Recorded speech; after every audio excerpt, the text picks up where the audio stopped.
Sabores da superação. Olá, eu sou a Liz. Eu sou um pouco de tudo. Navego entre exatas como engenheira e humanas como mentora de carreira e liderança, creator e palestrante nas horas vagas. E aqui você vai encontrar as minhas confissões, desafios, aprendizados, rebeldias e um papo diferente sobre liderança.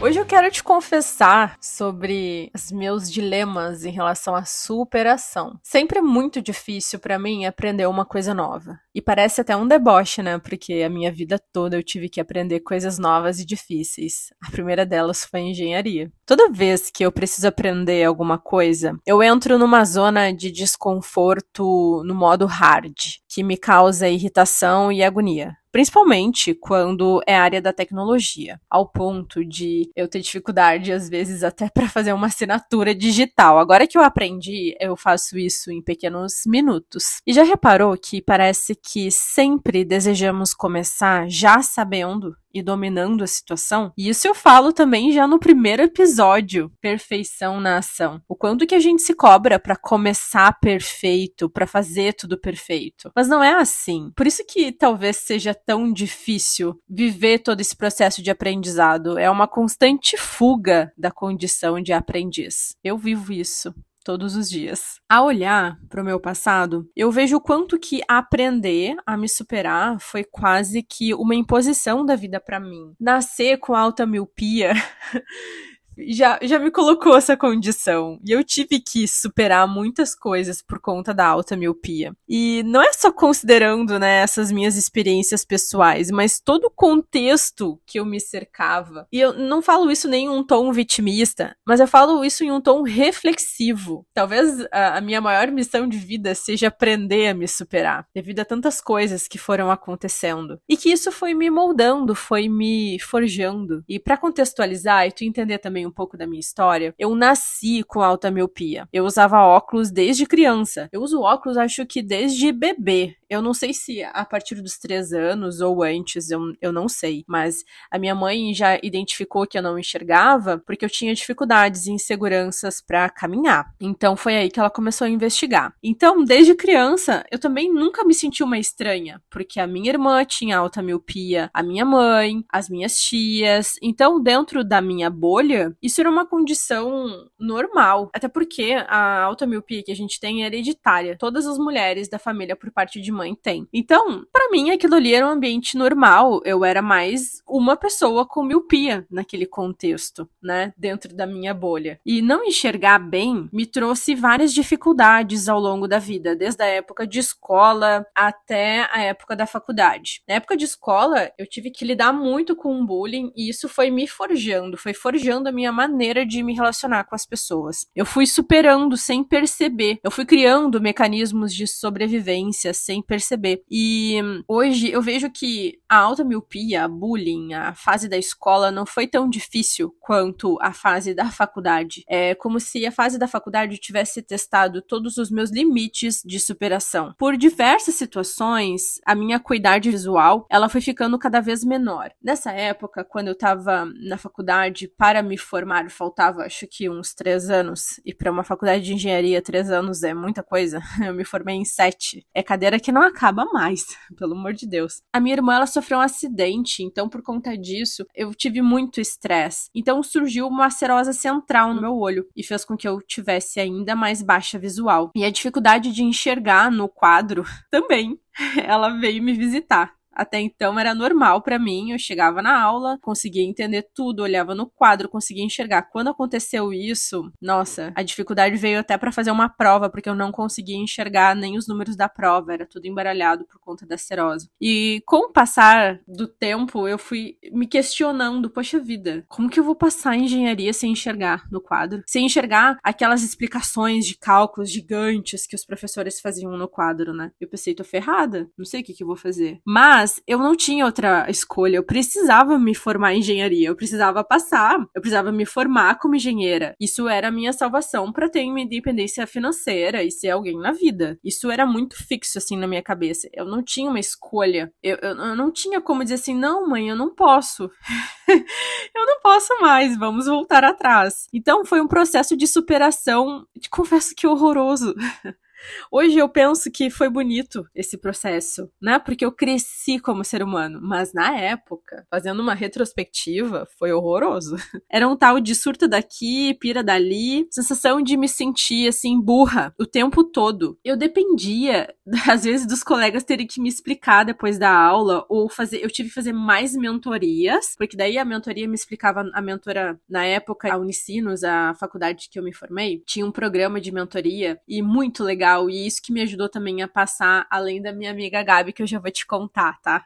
Então, eu fazia mentoria, eu tinha um processo muito mais árduo de aprender, né? E uma sensação sempre de incapacidade ficava me perseguindo. Porque, poxa, eu dependia do Xerox, eu dependia da minha amiga Gabi, que foi um anjo pra mim. Porque a minha amiga, ela entendeu que eu tinha potencial, que eu era inteligente, mas que eu tinha essa deficiência física que me impedia de conseguir aprender da maneira que ela também aprendia. Então, ela tirava xerox, ela me explicava, ela estava ali do meu lado, ela me deu todo o suporte emocional, de recursos, de explicação, tudo que tu possa imaginar, ela esteve do meu lado.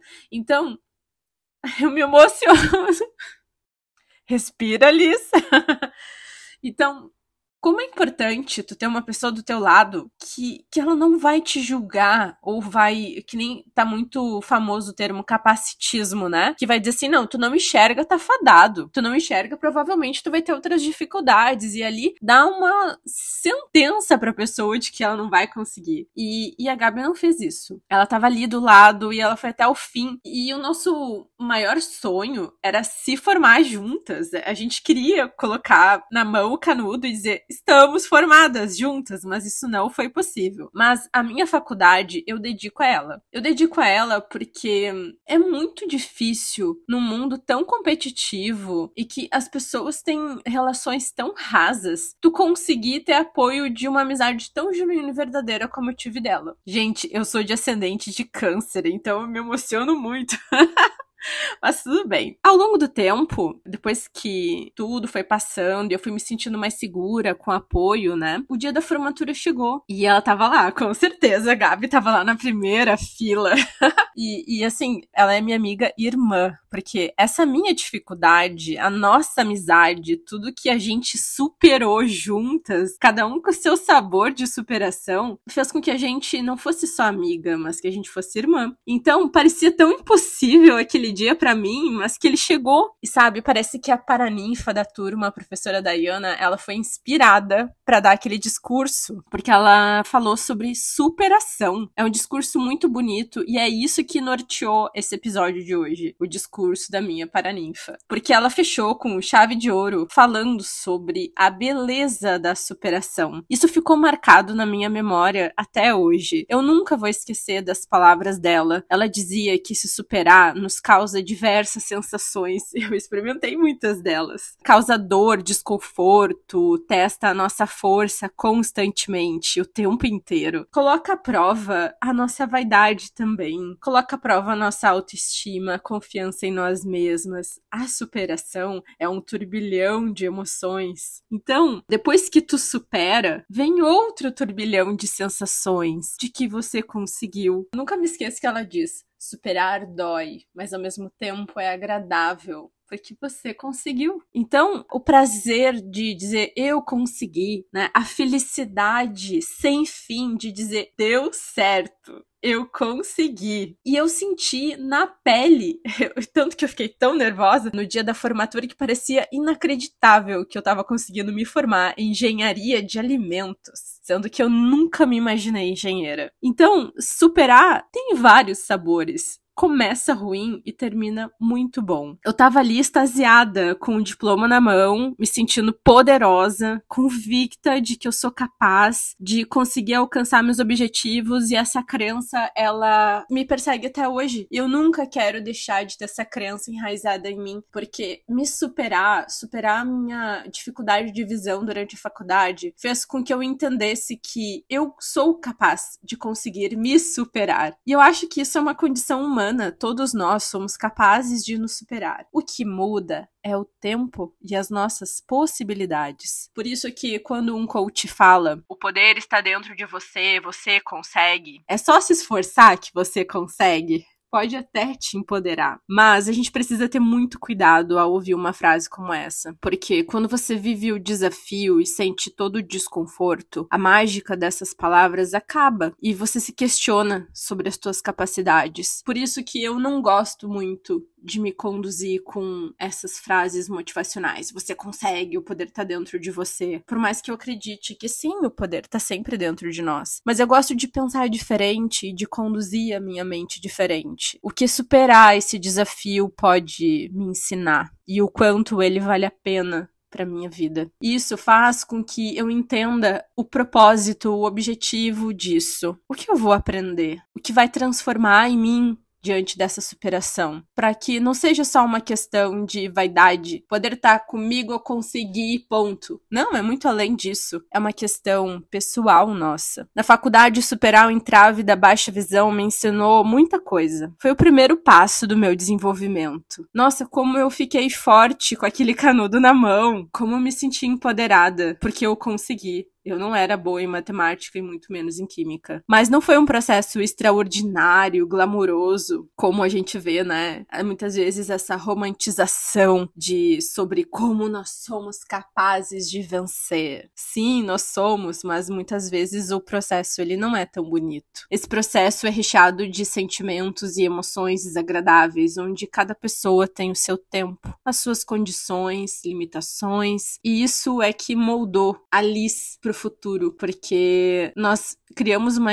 expectativa muitas vezes de que o processo de superação é uma linha reta e que basta que tenha esforço. Eu decidi me superar, então engato a primeira marcha e só vou. E não é. A gente não só vai. A gente vai precisar engatar a primeira marcha diversas vezes. A gente vai precisar parar, seguir em frente, parar, seguir em frente várias vezes. Parar e andar, cair, levantar, faz parte do processo de superar. Talvez o tempo projetado não aconteça na prática. Isso vai gerar uma angústia. E quando a gente se compara, isso piora mais ainda. E eu me comparei com os meus colegas de faculdade, porque eu demorei 7 anos, teve colegas que demoraram 5, 4 anos e meio, e eu ficava pensando, meu Deus, como que eles conseguem? E todos passavam, às vezes, em todas as matérias, e eu não. E eu ficava me perguntando, né, poxa vida... Eu não tenho talento. Por que é tão difícil pra mim? Porque eu não respeitava as minhas possibilidades. Eu não respeitava as minhas condições, o meu processo. E o processo é diferente pra cada um. Por isso que a comparação, ela adoece. Ela adoece porque cada um é individual. Cada ser é singular. Logo, o sabor da superação é individual. O processo de aprendizado também é individual. E se comparar, faz com que a gente entre num ciclo de frustração, de se autocriticar, de se punir de forma injusta. Então, assim, quanto que é importante a gente entender até onde eu posso ir e em quanto tempo eu consigo ir. E tá tudo certo eu olhar pra mim e dizer, eu posso através dessas possibilidades. Porque a comparação, ela é muito cruel e ela pode fazer com que tu desista desse processo. Porque o outro sempre vai parecer melhor. A grama do vizinho sempre vai ser mais verde. Porque a nossa autocrítica, nossa cobrança injusta, ela faz com que a gente sempre enxergue o melhor no outro e não em nós. Aí que eu entendi a sacada da vida, o quanto que se respeitar, olhar para nós, as nossas possibilidades e traçar uma linha, considerando isso, torna as coisas menos difíceis. Porque a gente sempre espera, agora vai ficar tudo leve e mais fácil. Não, porque a gente tá desenvolvendo novas habilidades, a gente tá evoluindo, e evoluindo gera desconforto, porque a gente tá saindo de um status quo para outro. Então, esse processo nem sempre é agradável. saudável. A gente vai experimentar diversas sensações. Cada indivíduo vai experimentar diversos sabores de superação em um processo único individual, porque o você consegue também é diferente para cada um. Então, se eu pudesse te dar um conselho, diria para você respeitar você mesmo, com generosidade, paciência, porque a arte de se superar é singular como você. E o seu tempo e a sua régua baseada em você mesma. Então saboreie o seu processo de evoluir, porque é só você que irá sentir esse sabor.